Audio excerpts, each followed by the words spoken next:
Morning दोस्त। Season classes bye Ranjan sir में आप लोग का हार्दिक स्वागत है। तो चलिए हम आपको इनऑर्गेनिक केमिस्ट्री में पहला चैप्टर पढ़ रहे हैं और पहला चैप्टर इम्पोर्टेंट है। अगर उसको आप अच्छी तरह से पढ़ लेते हैं तो बाकी चैप्टर को आसानी से समझ सकते हैं।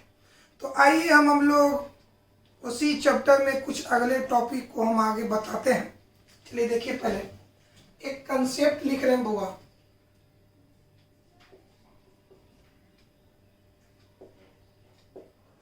कंसेप्ट क्या है? कंसेप्ट सुनिए। कल हम आपको बताए थे कम विद्युत धनात्मक था। तो कम विद्युत धनात्मक धातु में आता है मरकरी आता है, कॉपर आता है और लेड आता है ना। तो सुनिए, अब एक कंसेप्ट लिखते हैं दोस्त, पहले समझ लीजिए।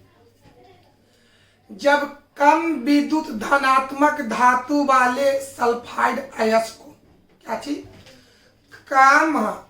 कम विद्युत धनात्मक धातु वाले सल्फाइड अयस्क को भर्जित किया जाता है, जारित किया जाता है, यानी वायु की उपस्थिति में गर्म किया जाता है।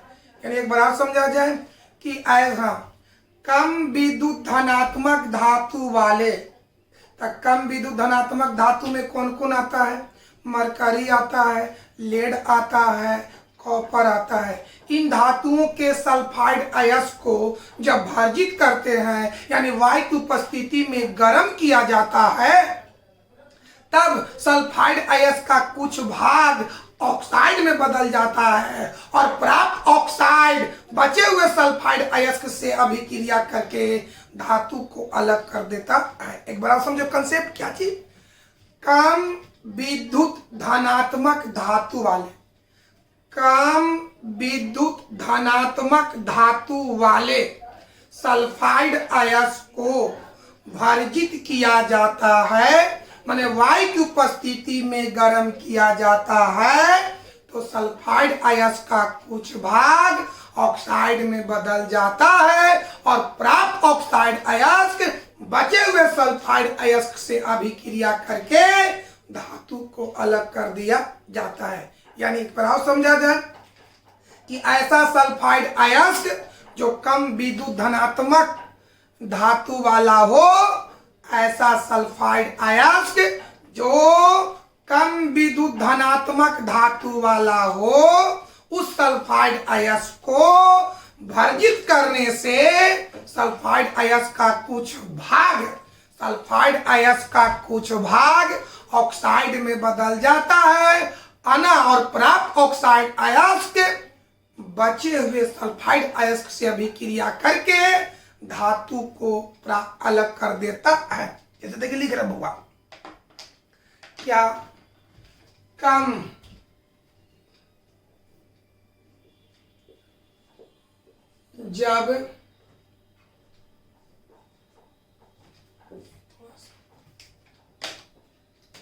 जब कम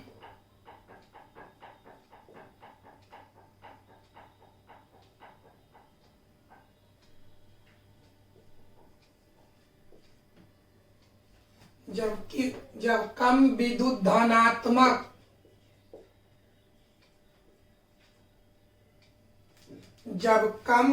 धनात्मक धातु वाले, जब कम विद्युत धनात्मक धातु वाले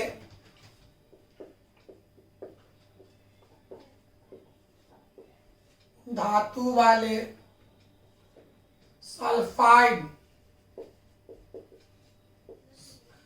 जब कम विद्युत धनात्मक धातु वाले सल्फाइड अयस्क को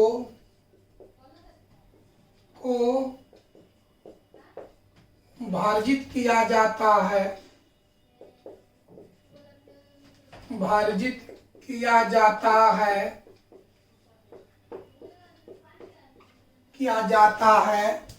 तो सल्फाइड अयस्क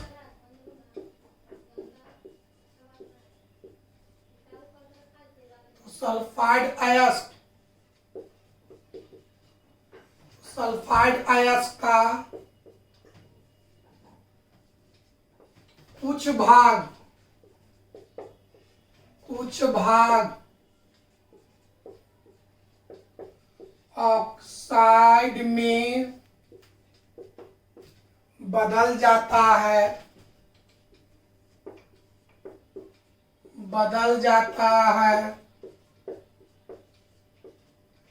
और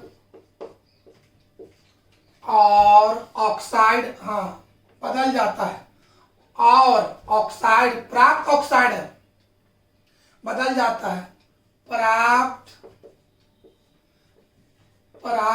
ऑक्साइड अयस्क, प्राप्त ऑक्साइड अयस्क बचे हुए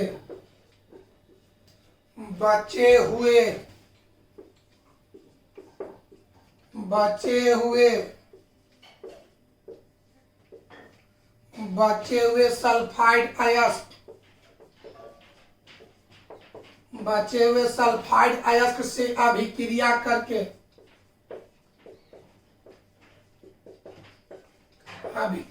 करके धातु को अलग कर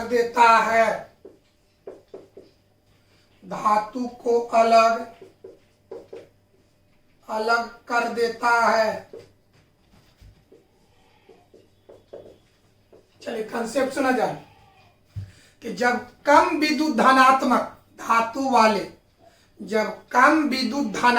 धातु वाले सल्फाइड अयस्क को भर्जित किया जाता है, माने वायु की उपस्थिति में गर्म किया जाता है, तो सल्फाइड अयस्क का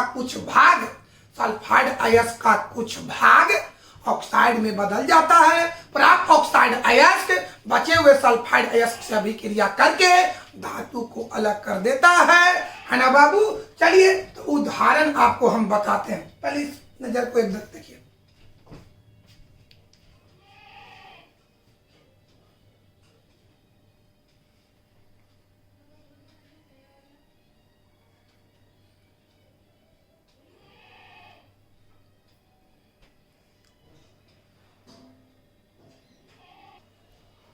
चलिए एग्जाम्पल समझिए। कॉपर गलांस का सूत्र होता है C2S। कॉपर गलांस से कॉपर का निष्कर्षण, मैंने कॉपर गलांस से कॉपर धातु को कैसे प्राप्त करेंगे। तो देख तो बाबू इसके लास्ट में एस है, मैंने सल्फाइड अयस्क, मैंने एस मैंने सल्फाइड हुआ, मैंने कॉपर गलांस किस रूप में अयस्क है, सल्फाइड के रूप में है। इसमें कौन सी धातु है, कॉपर है। तो हम आपको बताएंगे कॉपर हो या मरकरी हो या लेड हो, कम विद्युत धनात्मक वाला धातु है। यानी कहने का मतलब हो गया कि जो सल्फाइड अयस्क है कम विद्युत धनात्मक वाला धातु, ये जो सल्फाइड अयस्क है कम विद्युत धनात्मक वाला धातु का है। तब बताओ, बढ़िया सभी बताएं, पहले बताओ बाबू, इससे हमको कॉपर को प्राप्त करना है। तो ये जो अयस्क किस रूप में, एस माने सल्फाइड के रूप में है, इसमें धातु कौन है, कॉपर। तो कॉपर क्या है, कम विद्युत धनात्मक धातु है। तो अभी हम आपको बताएं कि यदि कम विद्युत धनात्मक धातु वाले सल्फाइड अयस्क को भर्जित करते हैं, भर्जित का माने वायु की उपस्थिति में गर्म करते हैं, तो उसका कुछ भाग ऑक्साइड में बदल जाता है और प्राप्त ऑक्साइड अयस्क बचे हुए सल्फाइड अयस्क से अभिक्रिया करके धातु को अलग करते हैं। तो ये बताओ मेरे भाई, ये जो सल्फाइड अयस्क को हम भर्जित करेंगे, भर्जित का मतलब क्या होता है, वायु की उपस्थिति में गर्म करते हैं। आइए चलिए, ये सल्फाइड अयस्क को भर्जित माने वायु की उपस्थिति में गर्म करते हैं, भर्जित बना भर्जन से। तब क्या होता है, कॉपर गलांस का कुछ भाग, बताओ मेरे भाई, ये जो अयस्क है सल्फाइड के रूप में है, ये जो अयस्क, बढ़िया से समझो बाबू, जब कॉपर गलांस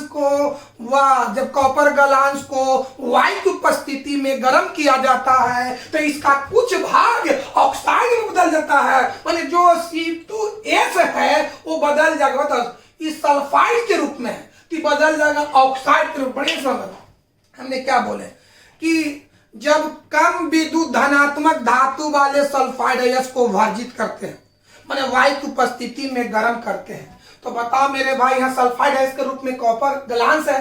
तो जब वायु की उपस्थिति में गर्म करेंगे तो इसका कुछ भाग बदल जाएगा ऑक्साइड में, यानी जो यहाँ पर एस है हो जाएगा ओ। आइए C2O प्लस ए सल्फर ऑक्सीजन से अभिक्रिया करेगा तो बनाएगा SO2। कोई दिक्कत है बाबू? कोई प्रॉब्लम? अब ये ऑक्साइड अयस्क ये बचे हुए सल्फाइड अयस्क से क्या कर लेता अभी क्रिया। ये जो ऑक्साइड अयस्क पुनः इसके साथ क्या करेगा अभी क्रिया करेगा।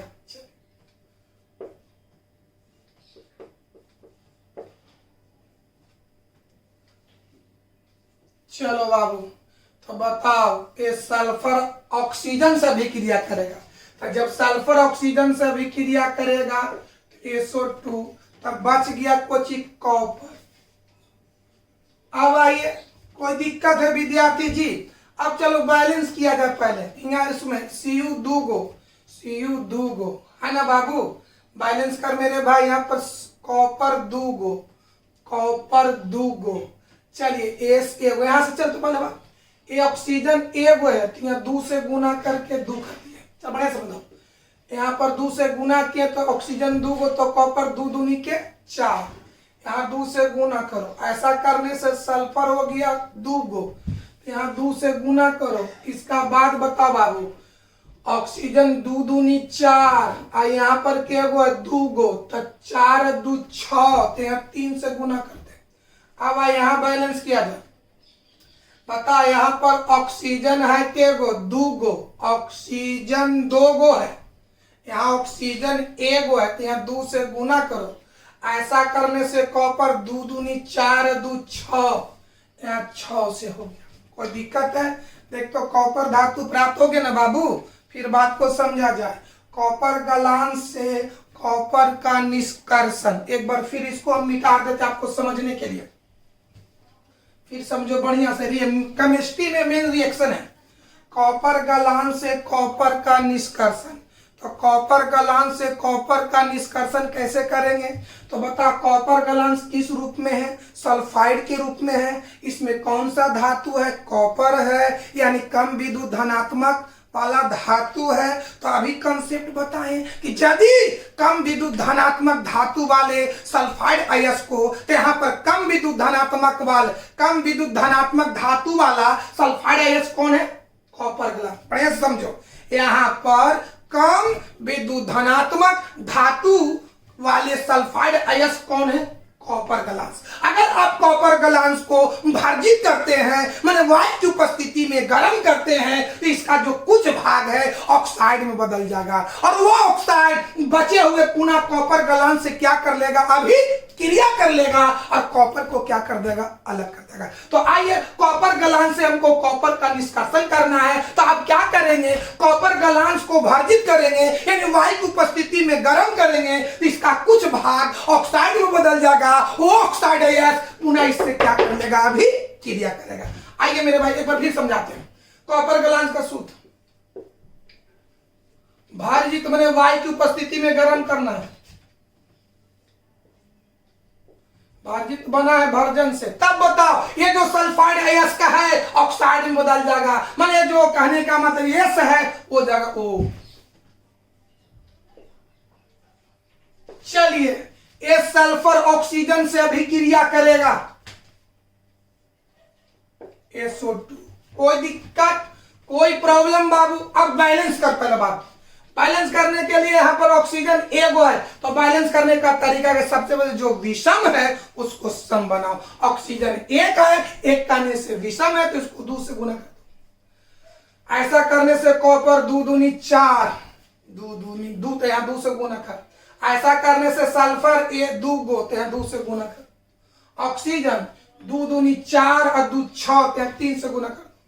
अब आइए, ये जो ऑक्साइड अयस्क है, बताओ बाबू, सल्फाइड बदल गया ऑक्साइड में, तो ये ऑक्साइड बचे हुए इससे फिर अभिक्रिया कर लेता है।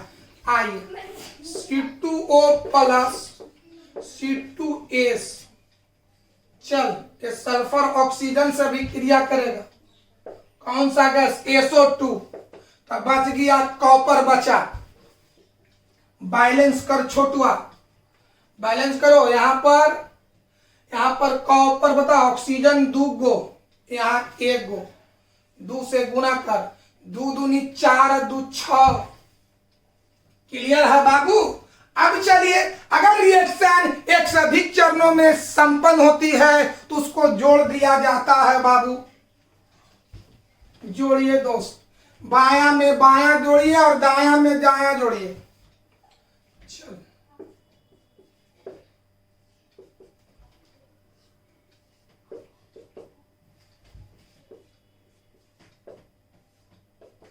प्लस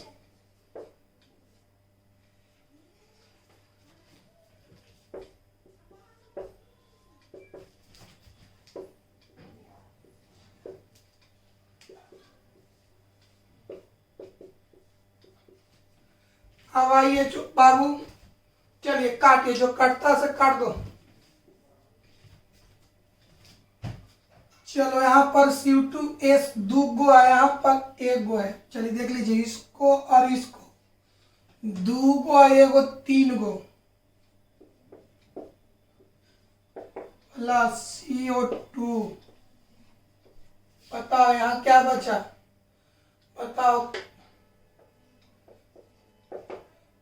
2 1 3, ये बांस बनकर उड़ गया, कॉपर आपको प्राप्त हो गया। समझ में आया। ये रिएक्शन को प्रैक्टिस कीजिएगा। केमिस्ट्री में मेन ही रिएक्शन है, जैसे हम आपको प्रैक्टिस कर रहे हैं उस तरह से कॉपी में या पैड पर प्रैक्टिस कीजिएगा। इसको देखिए और उदाहरण बताते हैं।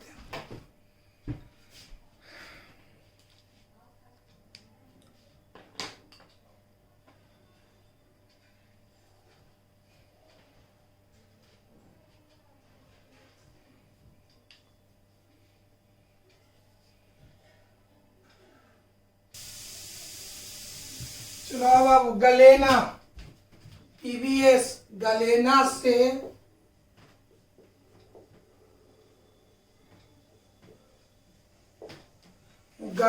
से लेड धातु का निष्कर्षण।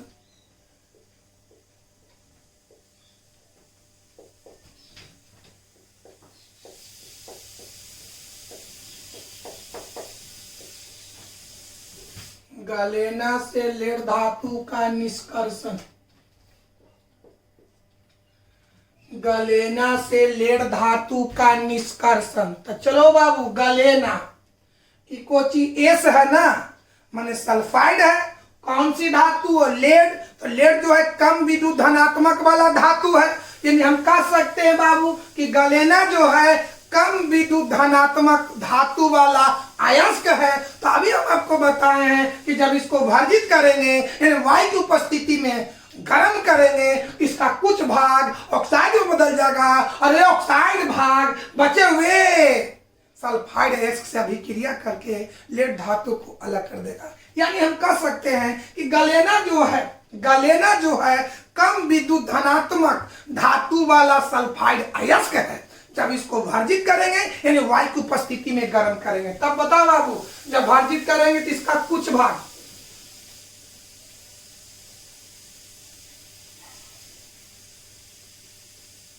PBS प्लस O2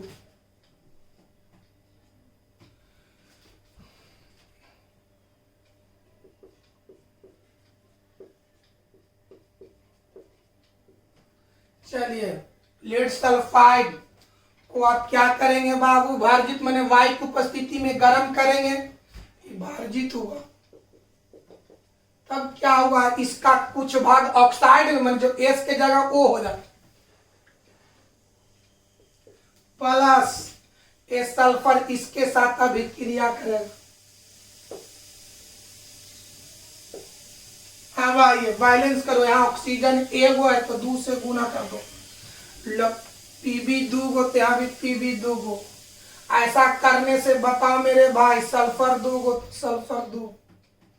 अब बताओ हमको विद्यार्थी जी, 2 दूनी 4, 2 6, तो यहाँ 3 से गुना कर दो। अब ये ऑक्साइड अयस्क बचे हुए सल्फाइड अयस्क से क्या करेगा अभिक्रिया?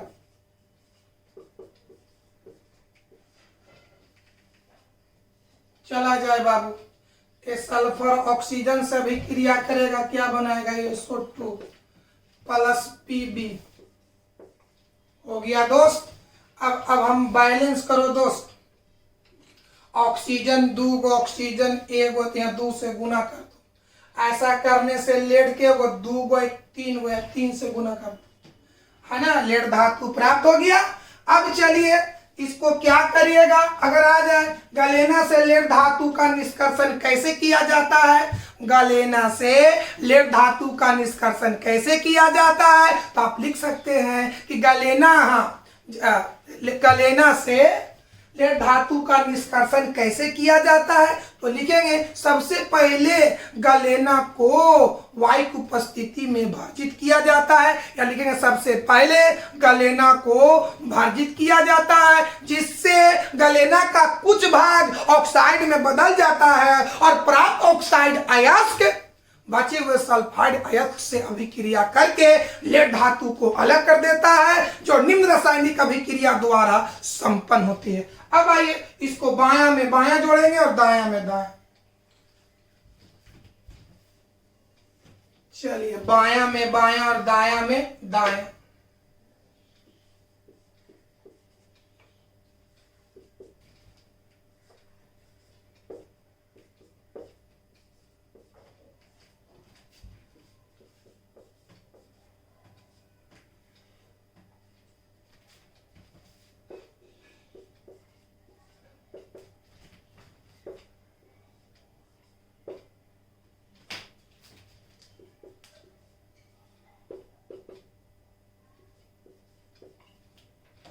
चलो दोस्त, इससे ही कट गया। अब आइए PbS 2 गो है, यहाँ 1 गो है, 3 PbS प्लस 3 O2। चला बोला 3 Pb 2 गो 1 3 गो, उड़ जाएगा तो आपको लेड धातु बंद प्राप्त हो जाएगा। चलिए देखिए इसको प्रैक्टिस किया जाएगा, बाबू प्रैक्टिस करेंगे।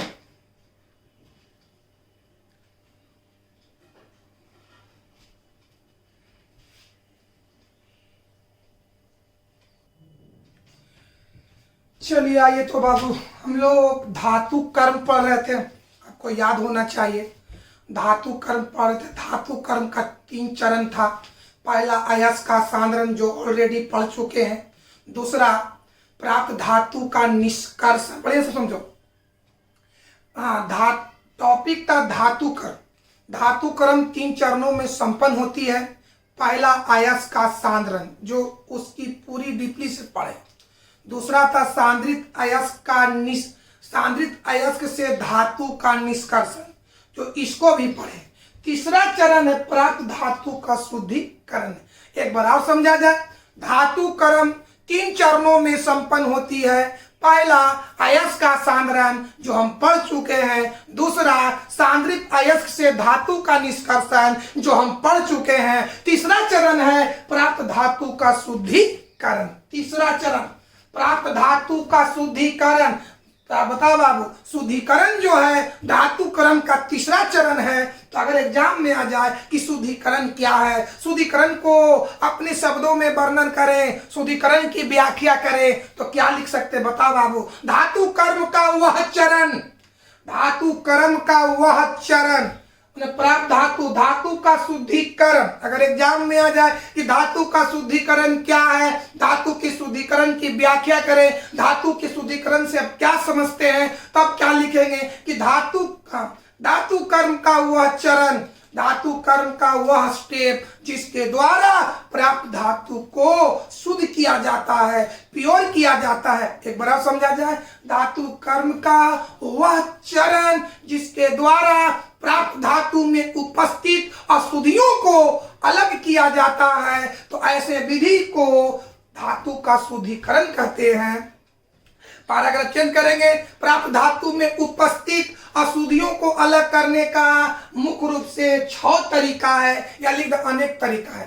प्राप्त धातु में उपस्थित, धातु में उपस्थित अशुद्धियों को अलग करने का अनेक तरीका है, जिसमें पहला है श्रवण विधि या आसवन विधि, दूसरा द्रवीकरण, तीसरा विद्युत अपघटनीय विधि, चौथा मंडल परिष्करण या आंशिक रवाकरण विधि, पांचवा मांड विधि, छठा वान आर्केल विधि। यानी धातु को शुद्ध करने का अनेक तरीका है, प्राप्त धातु को शुद्ध करने का अनेक तरीका है, या धातु में उपस्थित अशुद्धियों को अलग करने का अनेक तरीका है।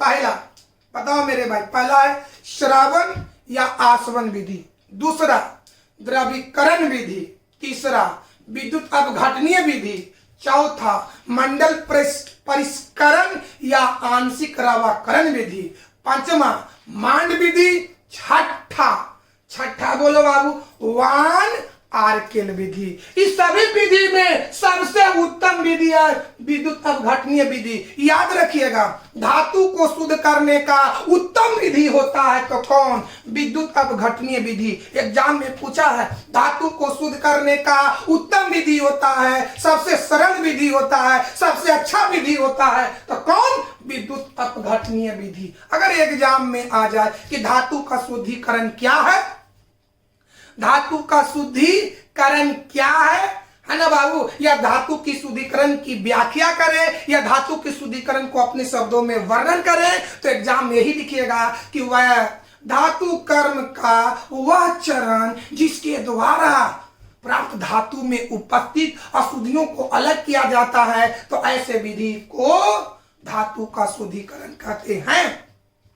धातु का शुद्धिकरण करने का अनेक विधि होते हैं जो इस प्रकार है। पहला श्रवण विधि या आसवन विधि, द्रवीकरण विधि, विद्युत अपघटनीय विधि वगैरह वगैरह। पैराग्राफ चिन्ह करेंगे। इन विधियों में सबसे उत्तम विधि, इन विधियों में सबसे उत्तम विधि विद्युत अपघटनीय विधि होता है। कि ऑब्जेक्टिव पूछता है कि धातु का शोधन करने का, धातु को शोधन ऐसे ही पूछ सकता है कि शोधन करने का, शोधन माने शुद्धिकरण, शोधन करने का उत्तम विधि होता है तो क्या लिखेंगे? विद्युत अपघटनीय विधि। तो आइए इसी बात को हम लिखते हैं दोस्त।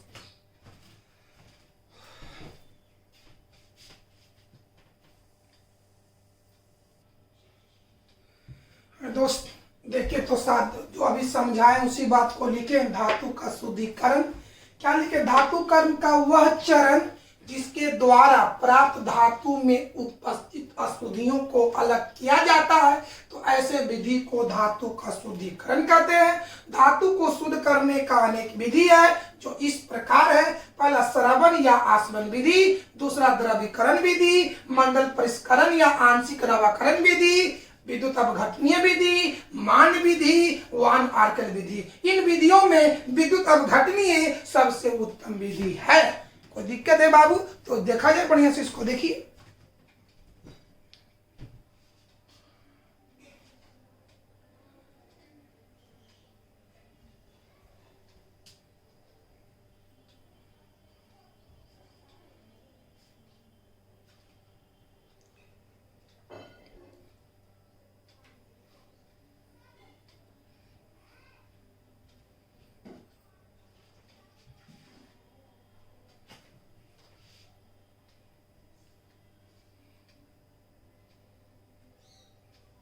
चलिए समझिए, सभी विधि को याद रख लीजिएगा। श्रवण या आसवन विधि से कौन कौन सी धातु को शुद्धिकरण किया जाता है? तो Zn माने जिंक, Cd माने कैडमियम, Hg माने मरकरी या पारा।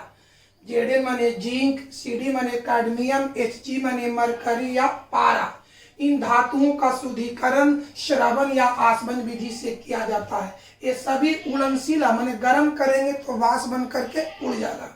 यानी उड़नशील धातु में कौन कौन आता है? जिंक, कैडमियम और मरकरी। तो उड़नशील धातुओं का शुद्धिकरण श्रवण या आसवन विधि से किया जाता है। अगर आपको आ जाए कि उड़नशील धातुओं का शुद्धिकरण किससे किया जाता है, तो श्रवण या आसवन विधि से किया जाता है। किया जाता है तो उड़नशील में कौन कौन आता है? जिंक आता है, कैडमियम आता है, मरकरी आता है। तो जिंक धातु का शुद्धिकरण श्रवण विधि से किया जाता है, मरकरी धातु का शुद्धिकरण श्रवण विधि से किया जाता है। द्रवीकरण, द्रवीकरण में वैसे धातु का शुद्धिकरण किया जाता है जिसकी गलनांक कम हो, यानी उड़नशील धातुओं का शुद्धिकरण श्रवण विधि से किया जाता है। कम गलनांक वाले धातुओं का शुद्धिकरण द्रवीकरण विधि से किया जाता है। तो कम गलनांक में कौन कौन है?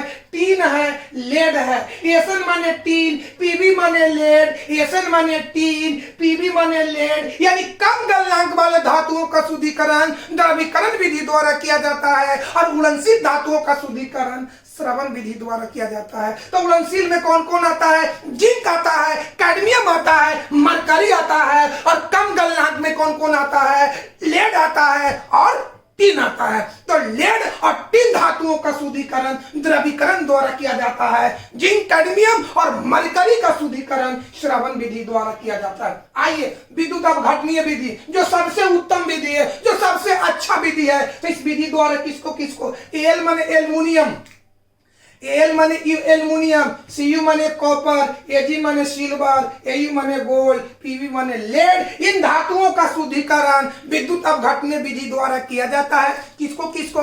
कॉपर, एल्युमिनियम, सिल्वर, सोना और लेड धातुओं का शुद्धिकरण विद्युत अपघटनीय विधि द्वारा किया जाता है। तो बोलो कॉपर का, पूछता है कॉपर का शोधन किया जाता है, कॉपर धातु का शोधन किया जाता है किस विधि द्वारा? इंपॉर्टेंट है। कॉपर धातु का शोधन किया जाता है किस विधि द्वारा? वैद्युत अपघटन विधि द्वारा। शोधन का सबसे उत्तम विधि है तो वैद्युत, इंपॉर्टेंट है। कॉपर धातु का शोधन होता है तो आंसर होना चाहिए वैद्युत अपघटनीय विधि। दूसरा ऑब्जेक्टिव, शोधन का सबसे उत्तम विधि है तो आंसर होना चाहिए वैद्युत अपघटन विधि। कोई दिक्कत है बाबू? अब आइए मान परिष्करण या आंशिक रवाकरण विधि। एसआई माने सिलिकॉन, जी माने जर्मेनियम, जीए माने गैलियम, आयन माने ईडियम। ये याद रखिएगा, पूछते रहता है बाबू कि जर्मेनियम धातु का शुद्धिकरण मंडल परिष्करण या आंशिक रवाकरण विधि द्वारा किया जाता है। जर्मेनियम धातु का शुद्धिकरण किस विधि द्वारा किया जाता है? तो मंडल परिष्करण विधि द्वारा किया जाता है। कॉपर धातु का शुद्धिकरण किया जाता है तो वैद्युत अपघटन विधि द्वारा किया जाता है। जल्दी फटाफट बोलो। मरकरी का शुद्धिकरण तो श्रवण या आसवन विधि द्वारा किया जाता है। टीन धातु का शुद्धिकरण तो द्रवीकरण विधि द्वारा किया जाता है। कॉपर धातु का शुद्धिकरण तो विद्युत अपघटन विधि द्वारा किया जाता है। जर्मेनियम का शुद्धिकरण तो मंडल परिष्करण विधि द्वारा किया जाता है। मांड विधि द्वारा शुद्धिकरण किया जाता है निकल धातु का, मांड विधि द्वारा निकल धातु का। जल्दी जल्दी बोलो। मरकरी या पारा का शुद्धिकरण श्रवण या आसवन विधि द्वारा किया जाता है। टीन धातु का शुद्धिकरण द्रवीकरण विधि द्वारा किया जाता है। एल्युमिनियम या कॉपर का शुद्धिकरण विद्युत अपघटन विधि द्वारा किया जाता है और जर्मेनियम का शुद्धिकरण मंडल परिष्करण विधि द्वारा किया जाता है और निकल धातु का शुद्धिकरण मान विधि द्वारा किया जाता है। अगला वन आर्केल विधि में टीआई माने टाइटेनियम, जेडर माने जार्कोनियम, एफ माने हाफनियम, एसआई मतलब निकल। इसको याद रखिएगा। टाइटेनियम धातु का शुद्धिकरण वन आर्केल विधि द्वारा किया जाता है। ऑब्जेक्टिव समझा जाए जल्दी जल्दी। सबसे उत्तम शोधन का सबसे उत्तम विधि है तो आंसर होना चाहिए विद्युत अपघटनीय विधि। मरकरी या पारा का शुद्धिकरण होता है तो श्रवण या आसवन विधि द्वारा। टीन धातु का शुद्धिकरण होता है तो द्रवीकरण विधि द्वारा। एल्युमिनियम या कॉपर का शोधन होता है तो विद्युत अपघटनीय विधि द्वारा। जर्मेनियम का शोधन होता है तो मंडल परिष्करण विधि द्वारा। निकल धातु का शुद्धिकरण होता है तो मांड विधि द्वारा और टाइटेनियम धातु का शुद्धिकरण वन आर्केल विधि द्वारा होता है। इस तरह से हमारे तरफ से धातु क्रम खत्म होता है। इसमें दो तीन गो जिसे सब नहीं पूछता है, इसमें आप पढ़ लीजिएगा, वो बता देंगे। वन आर्केल विधि इसमें इंपॉर्टेंट है। वन आर्केल बाकी सिलेबस में नहीं पढ़ना। कोई दिक्कत है मेरे भाई? तो हमारी तरफ से धातु क्रम क्या होता है खत्म होता है और इसका कल हम जितनी पढ़ाएं उससे रिलेटेड ऑब्जेक्टिव पढ़ाएंगे। उसके बाद हमको 3 गो धातु का निष्कर्षण पढ़ना है।